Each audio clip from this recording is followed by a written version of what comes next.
మరో 35-40 ఏళ్ల పాటు యువత భవితను తీర్చిదిద్దేలా సాంకేతిక రంగం వైపు అడుగులు వేస్తున్నానని ఏపీ ముఖ్యమంత్రి చంద్రబాబు తెలిపారు. చరిత్రను సృష్టించాలన్నా, తిరిగి రాయాలన్నా అది విద్యార్థులకే సాధ్యమని వ్యాఖ్యానించారు. అమరావతిలో క్వాంటమ్ వ్యాలీ భవనాలకు కేంద్ర మంత్రి జితేంద్ర సింగ్ తో కలిసి శనివారం చంద్రబాబు శంకుస్థాపన చేశారు. క్వాంటమ్ కంప్యూటింగ్ మొత్తం దేశానికే గేమ్ చేంజర్ కానుందని తెలిపారు. రాష్ట్రంలోని ప్రతి ఒక్క ఇంజనీరింగ్, మెడిసిన్ విద్యార్థి కృత్రిమ మేధ, క్వాంటమ్ కంప్యూటింగ్ లో నైపుణ్యం సాధించాలని పిలుపునిచ్చారు. ఈ నెల 16వ తేదీన బిల్ గేట్స్ ఏపీకి వస్తున్నారని తెలిపారు. ఈ రోజు క్వాంటమ్ వ్యాలీ భవనాలకు మాత్రమే తాను పునాది వేయడం లేదని, గ్లోబల్ క్వాంటమ్ కంప్యూటింగ్ విప్లవంలో భాగస్వామ్యమయ్యే నిపుణుల తయారీకి కూడా నాంది పలుకుతున్నానని అన్నారు. ఐక్యరాజ్య సమితి ఈ ఏడాదిని international year of quantum science and టెక్నాలజీగా ప్రకటించిందన్నారు. ప్రపంచవ్యాప్తంగా సాంకేతిక సామర్థ్యాలు పెరుగుతున్న నేపథ్యంలో ఈ రంగానికి మంచి భవిష్యత్తు ఉందని చంద్రబాబు తెలిపారు. గతంలో వ్యవసాయ, పారిశ్రామిక విప్లవాలను అందుకోలేకపోయామని, ఐటీ రంగాన్ని మాత్రమే దక్కించుకున్నామన్నారు. ఇప్పుడు ఏఐ, క్వాంటమ్ కంప్యూటింగ్లను సాధించుకోగలుగుతున్నామన్నారు. సాంకేతిక విప్లవాన్ని ఆదరించే ప్రధాని మోదీ ఉండడం ఈ క్రమాన్ని వేగవంతం చేస్తుందన్నారు. సాంకేతికతను అందిపుచ్చుకున్న దేశానిదే భవిష్యత్ అని అన్నారు. క్వాంటమ్ ఆకృతులు, ఉత్పత్తులు, ఇంటెలెక్చువల్ ప్రాపర్టీస్ కు అమరావతి కేంద్రం కానుందని, defence, health care, energy, finance, climate monitoring కు అమరావతి గమ్యస్థానం కాబోతుందన్నారు. ఇప్పటిదాకా అమెరికాలోని సిలికాన్ వ్యాలీ గురించి మాట్లాడేవారని, భవిష్యత్తులో అందరూ అమరావతి క్వాంటమ్ వ్యాలీ గురించే మాట్లాడతారన్నారు. ఈ రంగంలో ప్రపంచ శ్రేణి టెక్నాలజీ నగరంగా అమరావతి మారనుందని, భారత్లోనే మొదటి 133 క్యూబిట్ క్వాంటమ్ కంప్యూటర్ కేంద్రాన్ని ఇక్కడ IBMTCS, L&T ఏర్పాటు చేస్తున్నాయన్నారు. దేశంలోనే ఏ హబ్ గా విశాఖపట్నం గుర్తింపు పొందుతుందని కేంద్ర మంత్రి డాక్టర్ జితేంద్ర సింగ్ అన్నారు. డబుల్ ఇంజిన్ సర్కారు ఉన్న ఏపీలో అభివృద్ధి పరుగులు పెడుతుందని చెప్పారు. ఆంధ్రప్రదేశ్ అభివృద్ధికి కేంద్ర ప్రభుత్వం అత్యధిక ప్రాధాన్యమిస్తుందని తెలిపారు. రాజధాని అమరావతి అభివృద్ధి, పోలవరం ప్రాజెక్టు పూర్తి చేయడం, వ్యవసాయ ఉత్పత్తులకు సంబంధించిన ప్రాజెక్టులకు కేంద్రం నిధులు సమకూరుస్తోందని వివరించారు. వికసిత్ భారత్ లక్ష్యాన్ని చేరుకునే దిశగా 25 సంవత్సరాలకు నిర్దేశించుకున్న శక్తివంతమైన రోడ్ మ్యాప్ తో ఇటీవల కేంద్ర ఆర్థిక మంత్రి నిర్మలా సీతారామన్ బడ్జెట్ ప్రవేశపెట్టారని చెప్పారు. సామాన్యులపై భారం తగ్గించేందుకు 17 రకాల క్యాన్సర్ మందులు, 7 రకాల అరుదైన వ్యాధులకు సంబంధించిన మందులపై పన్నులు రద్దు చేశారని పేర్కొన్నారు. దేశ చరిత్రలో మొదటిసారిగా కేంద్ర బడ్జెట్ లో మానసిక ఆరోగ్యానికి ప్రత్యేక ప్రాధాన్యమిస్తూ నిమ్హాన్స్ వంటి ప్రతిష్టాత్మక సంస్థలను దేశవ్యాప్తంగా విస్తరించనున్నట్లు చెప్పారు. బయోటెక్నాలజీ రంగానికి 10,000 కోట్లు కేటాయించడం దేశంలో మరో పారిశ్రామిక విప్లవానికి నాంది కానుందన్నారు. కాగా క్వాంటమ్ కంప్యూటింగ్ లో ప్రస్తుతం బీటెక్ కోర్సులు అందిస్తున్న వర్సిటీలు త్వరలోనే ఎంటెక్ కోర్సులు కూడా ప్రారంభిస్తాయని జితేంద్ర సింగ్ ప్రకటించారు. దేశ క్వాంటమ్ టెక్నాలజీకి పునాదిగా అమరావతి నిలుస్తుందని ఐటీ, ఎలక్ట్రానిక్స్, విద్యాశాఖ మంత్రి నారా లోకేష్ ఉద్ఘాటించారు. దేశ క్వాంటమ్ టెక్నాలజీ భవిష్యత్ నాయకత్వానికి పునాది వేస్తున్నామన్నారు. అమరావతిలో చారిత్రాత్మక క్వాంటమ్ వ్యాలీకి సీఎం చంద్రబాబు భూమి పూజ చేయడంపై సంతోషం వ్యక్తం చేశారు. ఈ సందర్భంగా క్వాంటమ్ వ్యాలీ నిర్మాణంలో భాగస్వామ్యమయ్యే 14 సంస్థలతో ప్రభుత్వం ఒప్పందం చేసుకోవడాన్ని స్వాగతించారు. సాఫ్ట్వేర్ రంగాన్ని ప్రపంచం అర్థం చేసుకుంటున్న సమయంలోనే ఈ రంగంలో ఏపీ నైపుణ్యాన్ని సాధించిందన్నారు. ఇన్ఫర్మేషన్ టెక్నాలజీలో హైదరాబాద్ ను గ్లోబల్ లీడర్ గా నిలపాలన్న సంకల్పంతో చంద్రబాబు, మైక్రోసాఫ్ట్ అప్పటి CEO బిల్ గేట్స్ తో సమావేశమై ఒప్పించారన్నారు.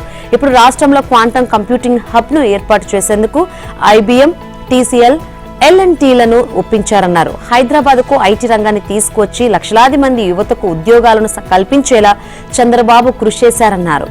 రాష్ట్రానికి 3 బలాలు ఉన్నాయని, వాటిలో మొదటిది చంద్రబాబు సమర్థ నాయకత్వం అని లోకేష్ పేర్కొన్నారు. రెండోది స్పీడ్ ఆఫ్ డూయింగ్ బిజినెస్ అని వెల్లడించారు. దీనిలో భాగంగానే విశాఖలో భారీ పెట్టుబడితో గూగుల్ డేటా సెంటర్ ను ఏర్పాటు చేస్తుందన్నారు. ఈ లక్ష్యాన్ని కేవలం 13 నెలల్లోనే సాధించామన్నారు. దేశంలో ఇతర రాష్ట్రాల్లో అసాధ్యం అనుకున్నది సాధించగలిగే సమర్థ నాయకత్వం ఉందన్నారు. ఏపీలో డబుల్ ఇంజిన్ బుల్లెట్ ట్రైన్ సర్కార్ ఉందని తెలిపారు. రాష్ట్రానికి మరిన్ని పెట్టుబడులను ఆకర్షించాలన్న ఆకలి, కాంక్ష ఉన్నాయన్నారు. స్టార్టప్ రాష్ట్రంగా పెట్టుబడులను ఆకర్షిస్తున్నామన్నారు. ప్రపంచంలోనే మొట్టమొదటిగా అమరావతి క్వాంటమ్ కంప్యూటింగ్ వ్యాలీకి శ్రీకారం చుట్టామని లోకేష్ వెల్లడించారు. తిరుమల లడ్డూలో రసాయనాల వ్యవహారం ఓ అంతులేని కథలా సాగుతోంది. పాలే లేకుండా నెయ్యి తయారు చేసి దాదాపు 250 కోట్ల విలువైన 60 లక్షల కిలోల సరఫరా చేసిన కుట్రలో విస్తుపోయే నిజాలు వెల్లడవుతున్నాయి.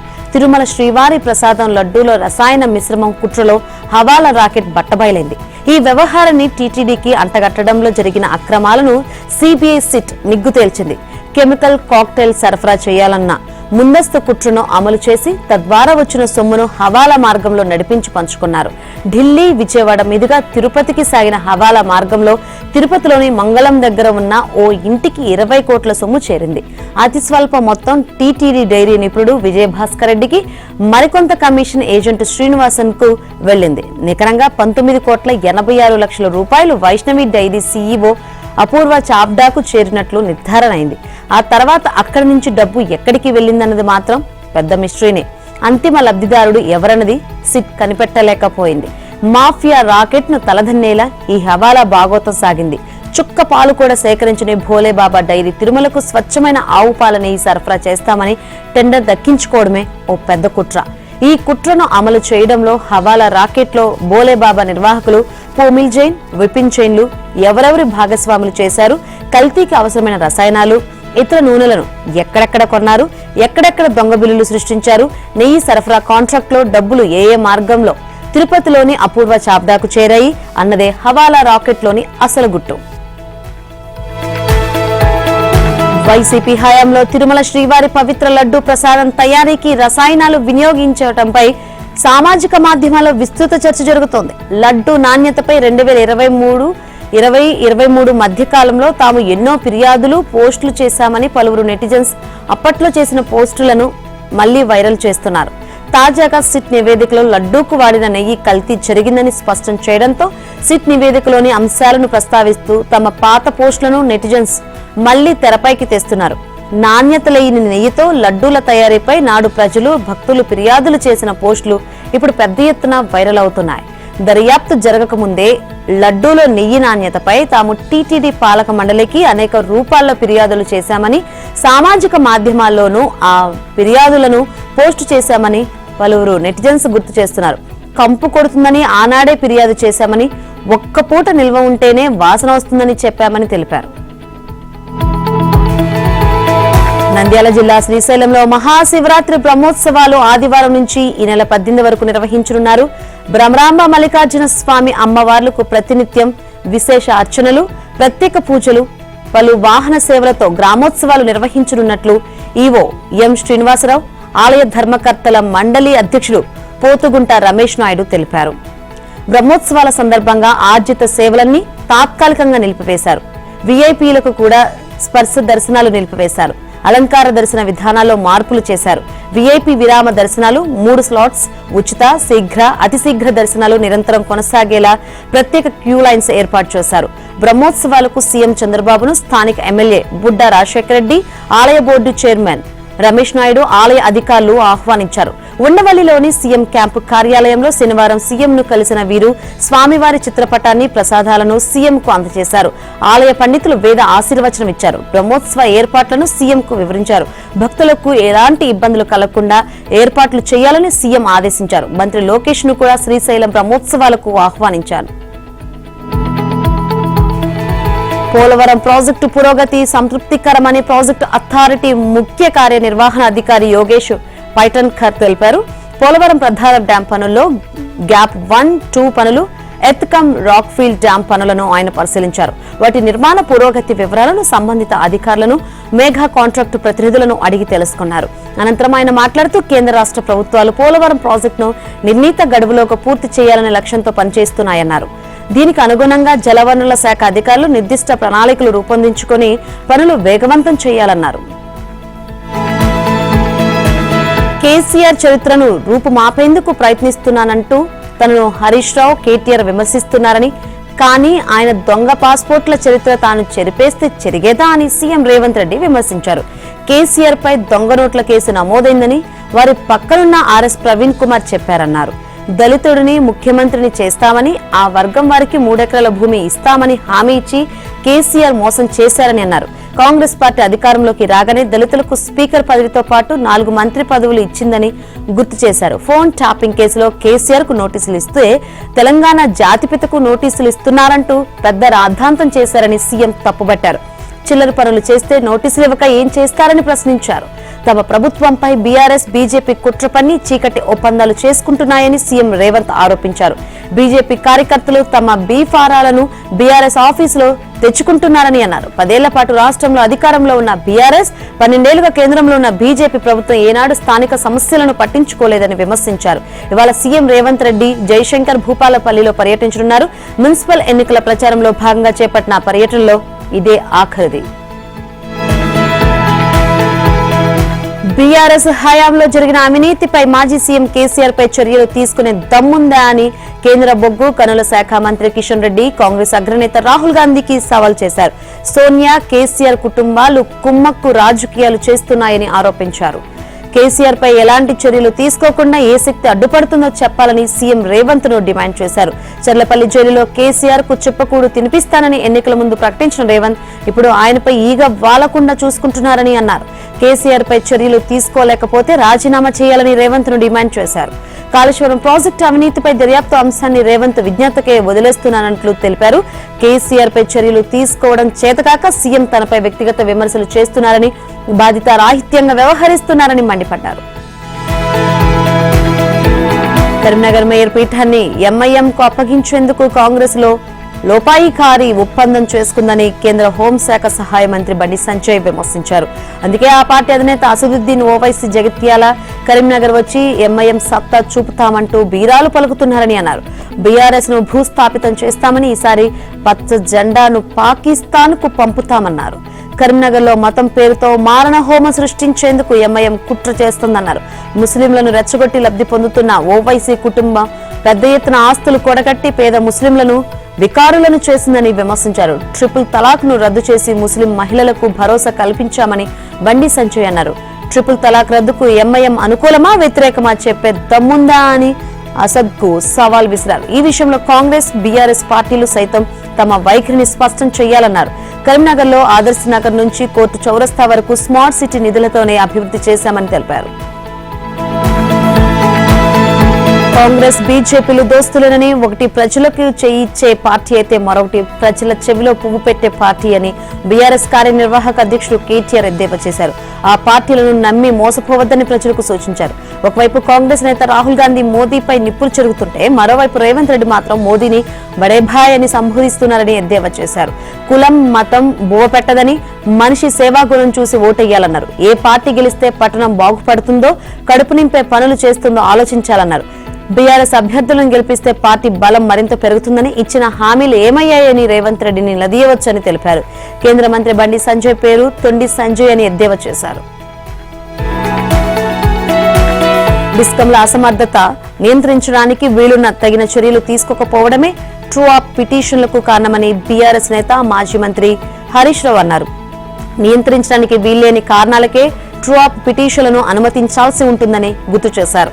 ఈ నేపథ్యంలో ఉత్తర దక్షిణ డిస్కంలు టీజీఎన్పీ డీసీఎల్, టీజీఎస్పీ డీసీఎల్ ఇటీవల దాఖలు చేసిన పిటిషన్లను అనుమతించవద్దని కోరారు.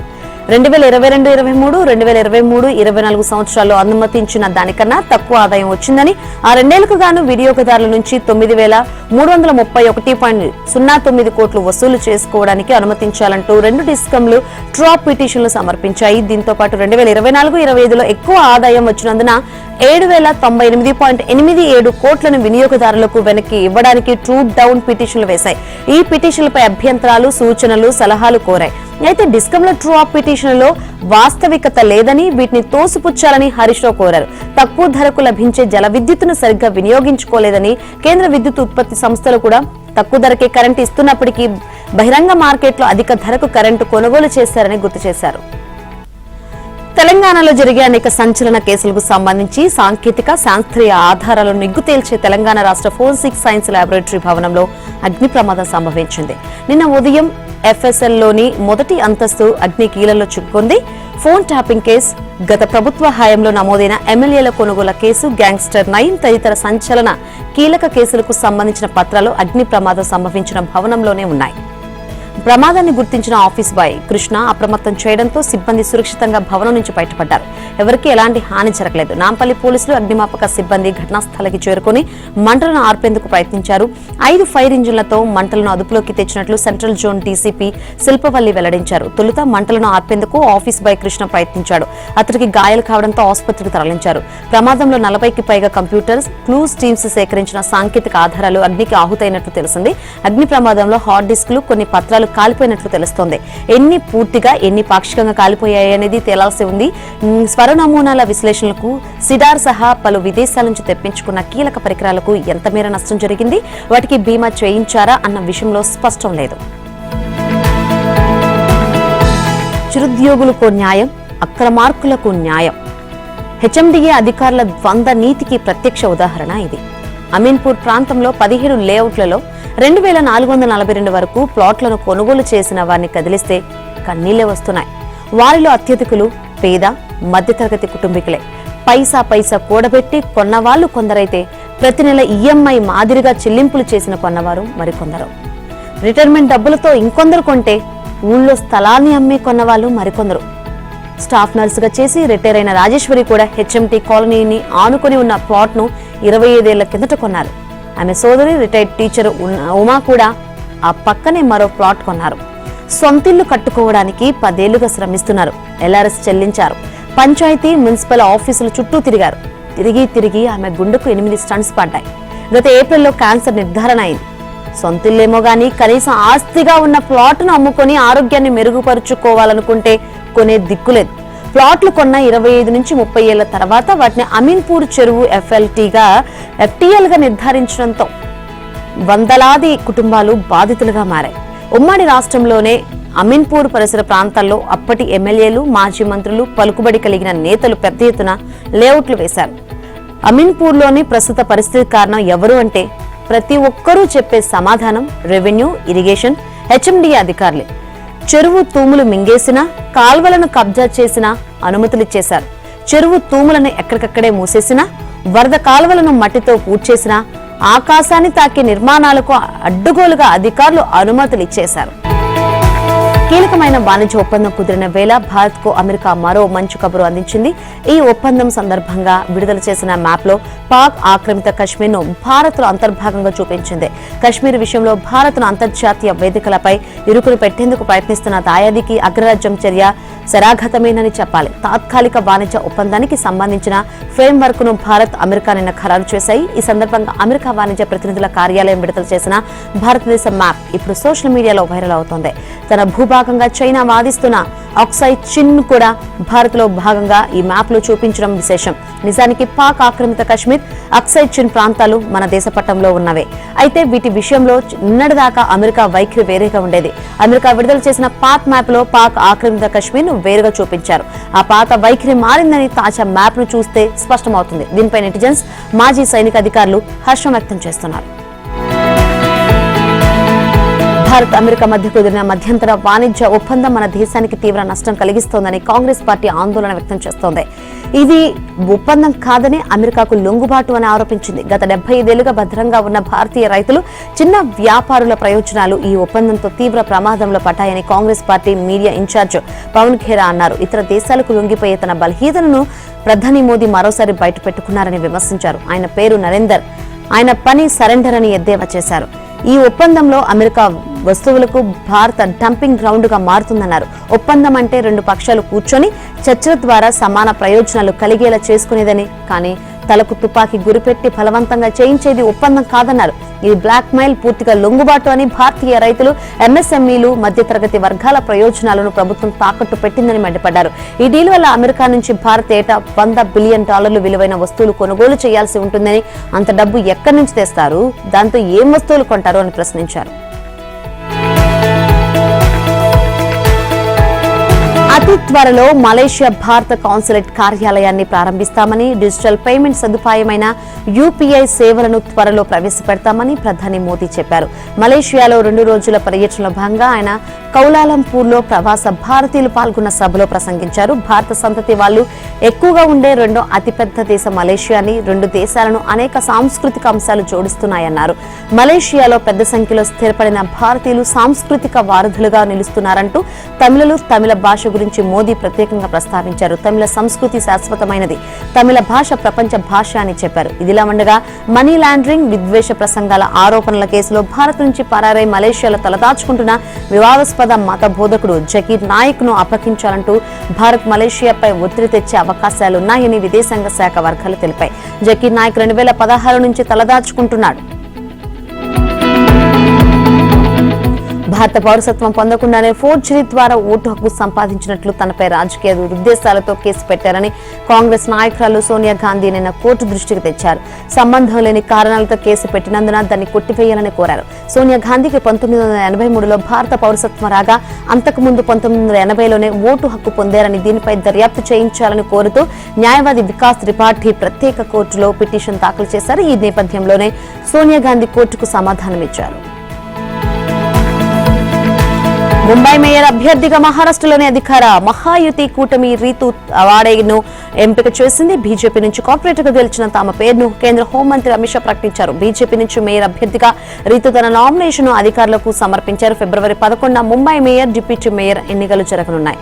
డిప్యూటీ మేయర్ గా శివసేనకు చెందిన సంజయ్ శంకర్ ను ఎంపిక చేశారు. ఆయన కూడా తన నామినేషన్ సమర్పించారు.